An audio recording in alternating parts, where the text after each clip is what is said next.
Olá, olá, sejam muito bem-vindas aqui pelo Instagram e também pelo Facebook. Eu sou Crisba Vieira, eu sou coach. Eu falo sobre desenvolvimento pessoal, autoconhecimento para mulheres. Boa noite, Glorinha.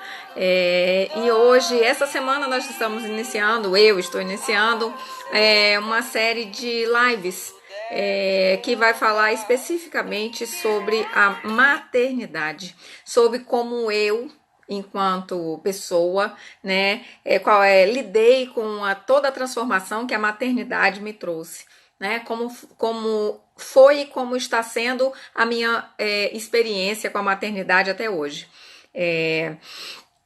E para poder falar sobre esse tema, né, obrigada, Glorinha, poder falar sobre a maternidade, eu quero contar um pouquinho da minha história para vocês, porque entendendo a minha história, vocês vão entender todo o contexto que eu quero falar sobre maternidade, né? Eu sou a caçula, né? Eu sou uma filha, né, que chamam de filha temporã, né? Eu nasci, meu pai já era bem mais velho, meu pai tinha 54 anos quando eu nasci, né? E eu sou o que ele chamava de fim de rama, né? Mas na minha casa, meu pai era advogado, minha mãe professora, diretora de escola. Então a gente sempre teve uma conversa muito franca, uma certa liberdade que eu não via nas minhas amigas, né? Na criação das minhas amigas. Então, para vocês terem uma ideia, na minha casa eu, Crisba, né? Nunca escutei como você não pode brincar disso porque você é menina. Ou você não pode fazer isso porque você é menina, né?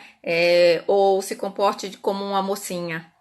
Eu nunca ouvi essas frases. Para mim, nunca foi dito que isso é de menino, isso é de menina, isso é para menino, isso é para menina, tá? Eu não fui criada com essa diferenciação.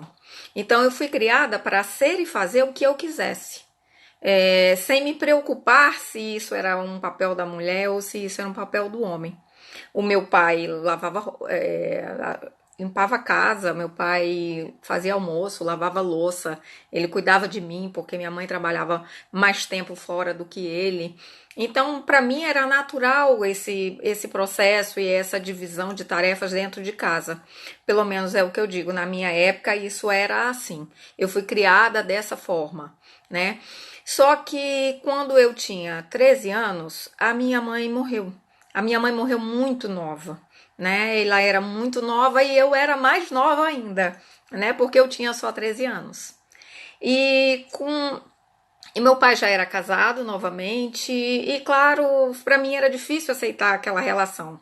Eu não tinha uma relação harmoniosa com a esposa do meu pai, e pouco tempo depois eu fui morar com a minha irmã, com uma irmã mais próxima, né, que é minha irmã por parte de pai e mãe, que também, por sua vez, era uma mulher muito nova, era uma moça muito nova, e que não tinha como ser minha mãe, embora ela tenha tentado bastante, né? E acontece que com 16 anos eu conheci e nesse período, eu estava, né, nesse período, o sonho da minha vida naquela época era estudar ciência política. E a única faculdade que eu conhecia, que eu sabia que tinha ciência política era o UNB. Então, o meu sonho era terminar o ensino médio e ir para Brasília fazer vestibular e ser cientista política. Eu queria ser uma grande cientista política. Eu queria ser uma cientista política daquelas que fazia comentário na TV, que participava de debates nacional, que estava no meio, no olho do furacão da política brasileira. Esse era o meu sonho.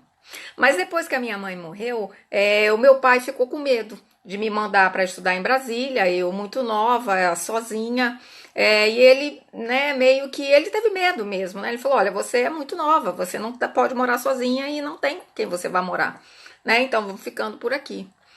E aí, nesse período que eu fui sair de casa, que eu fui morar com a minha irmã, eu conheci um cara incrível, mais velho que eu, 10 anos mais velho que eu, por quem eu me apaixonei, né? Então, com 16 para 17 anos, depois de alguns meses de namoro, eu fui morar com ele, né? Nós nos casamos, né? E eu fazia o ensino médio E no final desse período do ensino médio, eu já estava casada, já estava com ele, eu fiz inscrição para o curso de História, que na época era o que me parecia mais perto do meu sonho, era cursar História. Fazer História era o que parecia mais perto do meu sonho revolucionário de ser muito, muito, muito importante, né? E acontece que eu cheguei a fazer a inscrição para o vestibular. Eu fiz a inscrição, naquele tempo era vestibular, e você recebia um cartão datilografado. E na véspera da prova, quando eu fui procurar botar caneta na bolsa, botar minha identidade, botar meus documentos para poder fazer a prova, o meu cartão tinha sumido. Tinha desaparecido. Eu não sei de que forma eu perdi o cartão e não percebi, né? Mas esse cartão simplesmente desapareceu e no outro dia de manhã era a prova e eu não podia fazer a prova. Então eu falei, bom, não pude fazer a prova, fiquei extremamente arrasada. Eu falei, mas naquela época, né? Ano que vem eu tento de novo. Só que pouco tempo depois eu engravidei. E engravidei do meu primeiro filho. Engravidei do meu primeiro filho aos 18 anos. Quando eu engravidei, quando eu estava no 4º mês de gravidez, o meu pai faleceu. Então, ele faleceu em julho e eu tive o bebê em dezembro. Então, essa contextualização é para poder vocês entenderem qual era o contexto que eu estava inserida quando eu fui mãe, pela primeira vez, né? Então, eu deixei de ser filha 5 meses antes de ser mãe, né? Então, quando eu fui mãe a primeira vez, eu não era mais filha. Então, eu tinha perdido esse laço, né? Esse laço importante, essa coisa importante que é você aprender a ser mãe e ser filha ao mesmo tempo. Então, eu fui mãe a primeira vez, faltavam 15 dias para eu fazer 19 anos. Meu filho nasceu 15 dias antes do meu primeiro filho nasceu 15 dias antes do meu aniversário. E na época, eu contei com a ajuda da cunhada que eu tinha na época, né? A esposa, a irmã do meu marido, na época, ela veio de João Pessoa para Rio Branco. Passar 45 dias comigo para acompanhar o final da minha gravidez e até meu filho fazer 1 mês. Porque antes de eu ter o meu primeiro filho, eu só tinha segurado um bebê no colo, que era a filha dessa minha cunhada. Eu não sabia absolutamente nada, nem segurar uma criança no colo eu sabia quando eu fui mãe a primeira vez.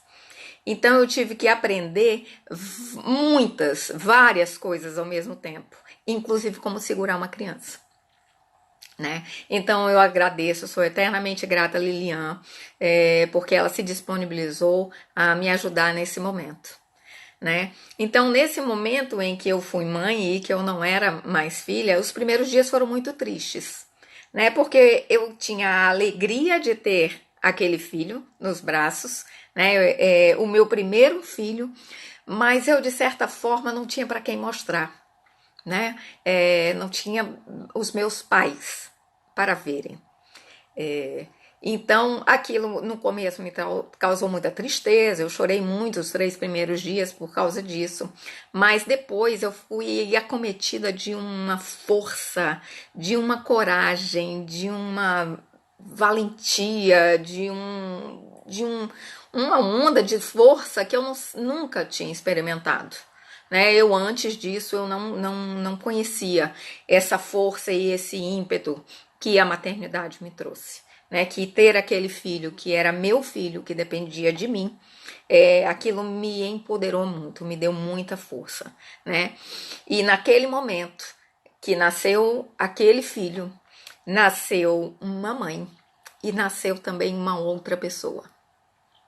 Não era mais a mesma pessoa, né? E tudo que eu queria naquele momento era ficar ali, cuidando da minha família, cuidando do meu filho, daquele pequeno núcleo familiar que eu tinha formado, né? E que no momento era tudo que eu tinha. E eu precisava daquele núcleo para existir. Então, nesse momento, eu estava muito feliz. E eu estava muito satisfeita com aquela situação. Eu lembro da alegria, do prazer que eu sentia, sabe? Mesmo com todo o caos que a minha vida tinha se transformado, eu não tinha mais horário livre, eu não podia sair de casa, eu não tinha tempo, eu não podia tomar banhos demorados, eu não podia fazer refeições demoradas, né? Mesmo com todo esse caos que uma criança pequena na época, né, para mim causou, eu me sentia inteira, eu me sentia completa, eu me sentia muito forte naquele papel. Só que praticamente todas as minhas amigas, com raríssimas exceções, estavam na faculdade. E todas as minhas amigas estavam fazendo cursos. E tinha algumas que moravam fora, inclusive, né? Elas estavam morando fora. E quando elas vinham de férias para Rio Branco, sempre tinha uma reuniãozinha. Você reunia a turma. E essa reunião era lá em casa. Essa reunião era lá em casa porque eu tinha um bebê, então para mim era mais fácil, porque eu fazia as coisas lá mesmo e a gente cuidava dele e a gente organizava tudo, né? Só que toda vez eu sentia uma alegria imensa em revê-las. Só que toda vez que acontecia essa reunião, eu lembrava por alguns momentos da pessoa que eu tinha sido antes de ter filho. Eu lembrava daquela adolescente sonhadora, aquela adolescente que queria ser cientista política, que queria aparecer na TV, sabe? Que queria estar no olho do furacão da política nacional. E eu sentia, de certa forma, uma certa inveja, né? Quando elas começavam a contar as experiências dela e como era a faculdade, e o dia a dia, e o professor, e o trabalho. E eu sentia uma certa inveja quando eu ouvia aquelas histórias, né? Eu pensava, por alguns momentos, podia ser eu. Só que logo esse pensamento se dissipava, porque o bebê chorava ou o bebê precisava de mim, né? Então eu voltava para minha rotina de mãe e eu queria dizer que eu era muito feliz. Muito feliz sendo mãe. Eu adorava aquela rotina, aquela coisa, sabe? Eu, meu marido, meu filho, a família que eu construí, né? O meu mundo era aquele. E eu era muito feliz. E aí, quando chegou no outro ano, na época de fazer vestibular, o meu filho mais velho já tinha 1 ano, e na época de fazer o vestibular eu não fiz. Porque eu pensei, bom, eu quero ter logo outro filho. Eu quero ter logo outro filho, porque eles vão brincar juntos, e aí eu tenho outro filho, um vai ser amigo do outro, vai ser companheiro do outro, e quando eles estiverem maiorzinhos, aí sim, aí eu vou realizar os meus sonhos. Aí eu vou estudar, e aí eu vou trabalhar, e aí eu vou fazer um monte de coisa, porque eles já vão estar bem, e aí eu não preciso parar para voltar para ter outro filho, né? Então, no ano seguinte, né, quando o Vitor estava com 1 ano e 3 meses, mais ou menos, eu engravidei de novo, né? E toda essa situação, e logo depois eu engravidei novamente, então num período de 3 anos e meio, eu tive 3 filhos, né? Aos 22 anos, eu tinha 3 filhos. Aos 22, eu era mãe de 3 crianças, né? E por que eu contei toda essa história para vocês? Porque naquele momento, tudo aquilo que eu tinha era exatamente tudo que eu precisava. Eu não pensava mais em ser cientista política. No fundo, eu ainda queria ser uma historiadora, né? Eu tinha meus filhos, mas eu ainda queria prestar vestibular para a história, né? Só que eram muitas crianças, eram 3 crianças, eram muito danadas, e eram muitas, e sempre tem quem te aconselhe. Sempre tem quem chegue e diga. Na minha época diziam, né? Ah, mas não vai ter empregada que queira ficar com teus filhos, né? São 3, são muito danados. Aí eu pensava, ah, mas olha, deixa eu te dizer uma coisa, o que tem de empregada por aí batendo em criança? O que tem de empregada por aí queimando o menino? O que tem de empregada por aí marcando com ferro as crianças porque estão com raiva? Aí eu ficava com medo, falei, não vou sair de casa, meu Deus, como é que eu vou passar um tempo longe das crianças e correr o risco disso acontecer com os meus filhos? Mas por que que isso acontecia? Eu tinha uma estrutura familiar forte. Na época, né, o meu marido era financeiramente muito estável. Ele era da área de saúde, é da área de saúde até hoje, né? Então, na época, a gente tinha uma condição econômica que me proporcionava ficar em casa, tá? E aí as pessoas diziam pra mim que eu tinha muita sorte. Eu tinha muita sorte porque eu tinha casado com um marido muito bom e que além dele ser muito bom, ele tinha dinheiro e eu não precisava trabalhar. Eu não precisava sair de casa para trabalhar. E eu realmente comecei a acreditar que aquilo era um presente. Era uma dádiva. Eu não precisava sair, eu não precisava trabalhar. Gente, que bom, eu podia cuidar dos meus filhos. Eu podia criar meus filhos sem nenhuma empregada queimar com ferro, com água quente ou bater neles e eles não me contarem porque eles eram muito pequenos. Só que o tempo foi passando.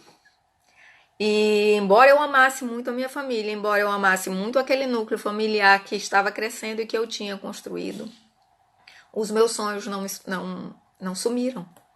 Os meus sonhos não desapareceram. Eu continuava dentro de mim querendo ser mais que só mãe. Ser só mãe não satisfazia as minhas vontades pessoais, ou as minhas necessidades enquanto mulher, enquanto ser humano, enquanto pessoa. Porque lembra que eu contei lá no começo para vocês, eu fui criada para ser o que eu quisesse. Eu fui criada para ser livre. Eu fui criada para ser, né? Então, teve um momento por muitos anos que aquela situação, aquele estado em que eu me encontrava era satisfatório. Mas passou de um momento em diante, passou a não ser mais. Eu queria ser mais que mãe. Eu queria ser eu. Tem um momento em que você sente falta de ouvir alguém te chamar pelo nome. Porque o teu nome passa a ser mãe. É mãe, mãe, mãe, mãe. Você vai num consultório médico, a pediatra não te chama pelo nome. É mãezinha. Não é mãezinha, né? Mãezinha. Então, no consultório da pediatra, que é o lugar que você mais vai, você é a mãezinha. E quando os teus filhos vão para a escola, no caso, quando os meus filhos vão para a escola, você é a mãe do fulano, você é a mãe do ciclano, você é a mãe de não sei quem. E quando você sai para algum lugar para jantar, no meu caso, eu era a esposa do. Eu era a esposa do, a mãe de, né? A mãezinha de, né? E naquele momento eu percebi que eu precisava, né, me reencontrar enquanto pessoa. Eu precisava me reencontrar enquanto mulher. Eu precisava voltar a ter uma identidade própria, né? E nesse momento aconteceram várias coisas, né? Houve uma separação, eu me separei do meu primeiro marido e esse processo, né? Foi um processo obviamente difícil, mas foi nesse momento que eu tive que encarar e me reencontrar, tá? Eu tive que buscar quem eu era. E aí eu fui buscar a minha identidade, né? Por isso que o tema dessa live, quando eu coloquei, é a maternidade e a minha identidade. Porque eu tinha assumido a identidade de mãe, eu era 100% mãe, eu era mãe, não era 100% mãe, eu era mãe 100% do tempo, né? Porque quem é mãe é 100% mãe, não é 50% mãe, né? Mas eu era todo o meu tempo, o meu papel se resumia a ser mãe. né? E depois disso eu tive que me reencontrar, eu tive que eu tive que ir para o mercado de trabalho sem qualificação, e foi aí que eu fui me buscar um lugar e fui buscar o meu nome e eu fui buscar saber quem eu era, né? E isso já é uma outra seara, é uma outra história que não vai caber aqui. Mas o que eu queria contar para vocês hoje, nós vamos entrar numa semana aliás, nós vamos entrar num processo, né? Vão ser 4 semanas de lives de segunda a sexta, sempre às 19 horas, para a gente falar sobre o assunto maternidade. Maternidade e a identidade da mulher após ela ser mãe. E por que que eu escolhi esse tema para conversar com vocês? Porque por muitos anos, como eu quis ser algo além de mãe, eu quis ser mais que só mãe, eu não enxerguei as crenças que eu tinha em relação à maternidade. Eu sempre achei que eu era uma mãe muito bem resolvida. Eu era mãe e é isso mesmo, e eu era muito bem resolvida e que maternidade era isso aí, né? E que eu não tinha crença nenhuma, eu tinha essas crenças normais que todo mundo tem e que tá tudo bem. Só que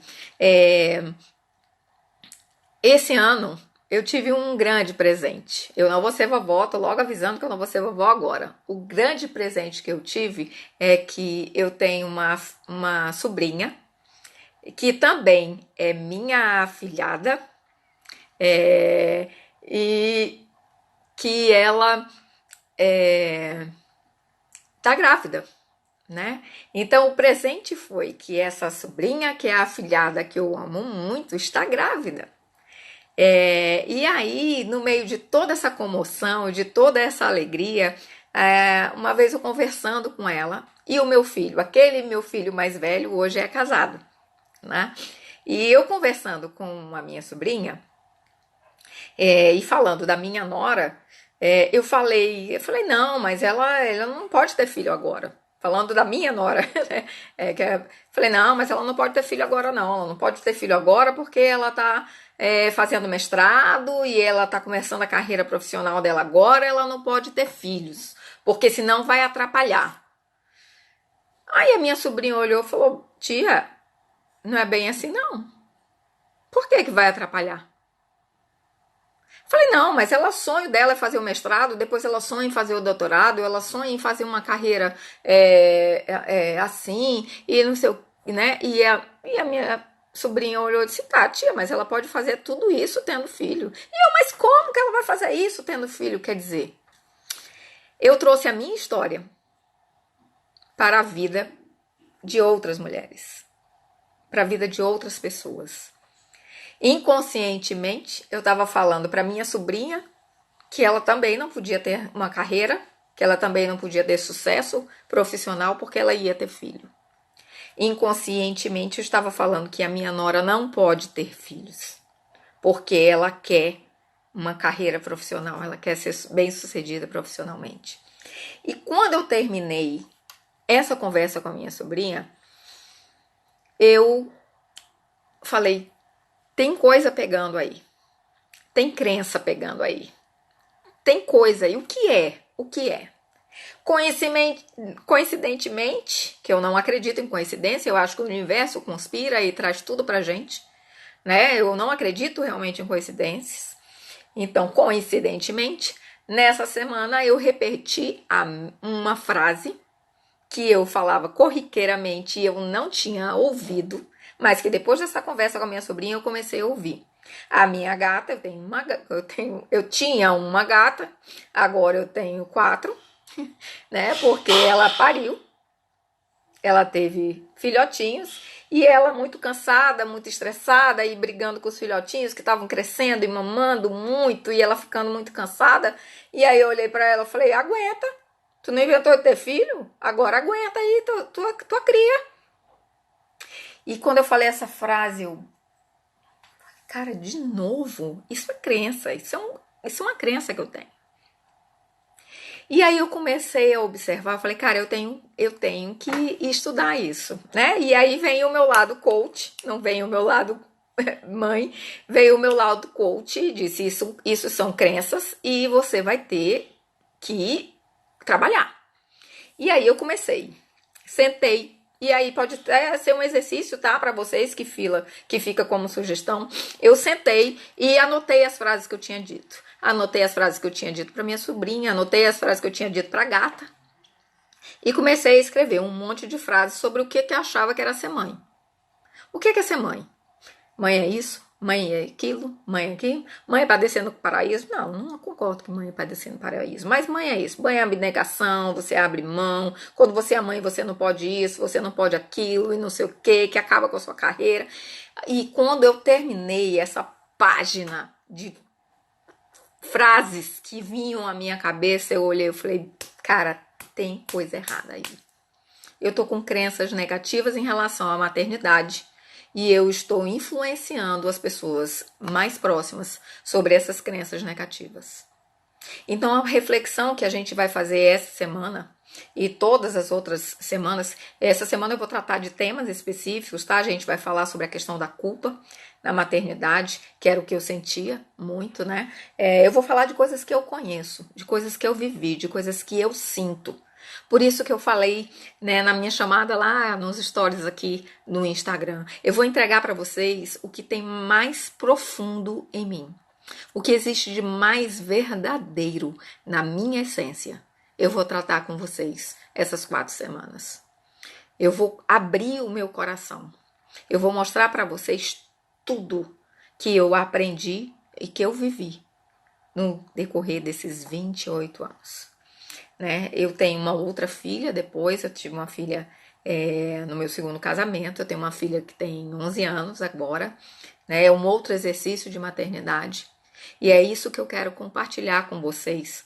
Nessa semana eu vou fazer um apanhado dos temas gerais que a gente vai falar especificamente, mas a gente vai falar sobre culpa, a gente vai falar sobre autoestima, né?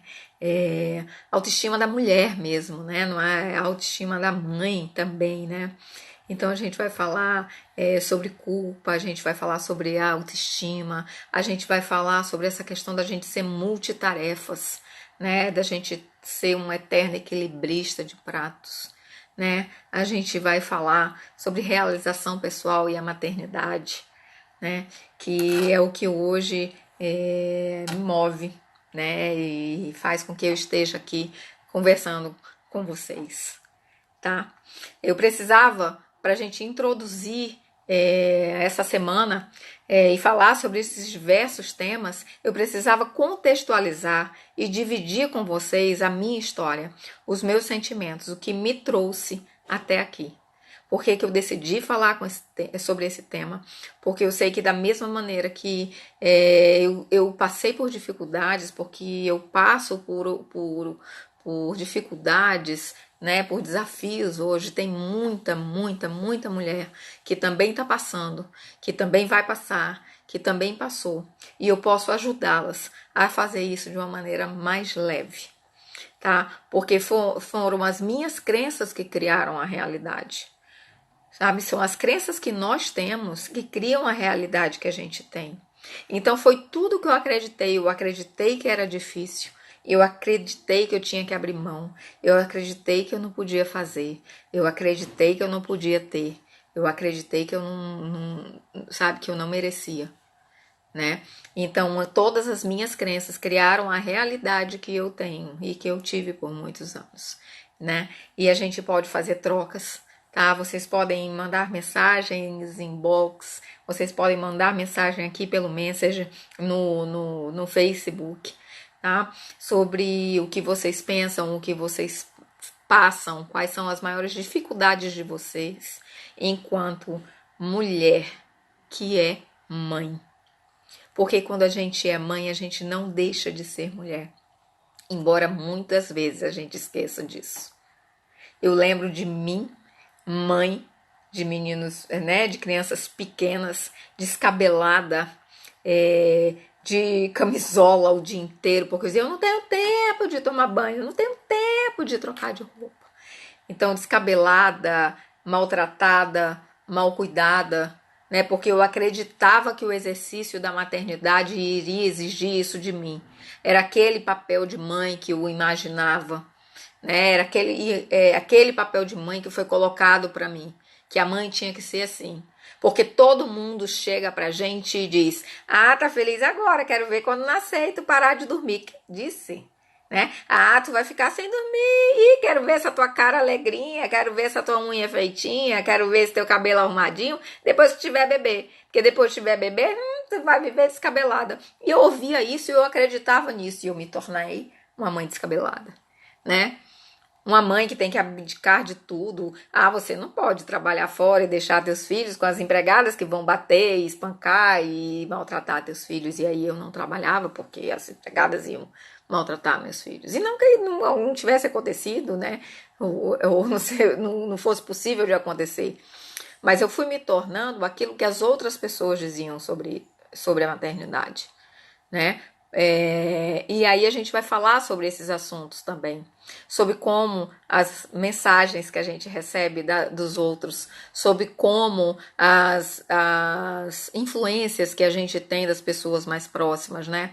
E de também um pouco sobre a crueldade das outras mulheres com as mulheres, né? Como os discursos não são encorajadores, não são fortalecedores, não são empoderadores. E tudo que a gente pode fazer, as experiências que a gente pode trocar para a gente tornar a maternidade mais leve, né? E a gente também se enxergar e voltar a se identificar como mulher, mesmo depois de ter filhos. Então, essa é a minha proposta. Eu espero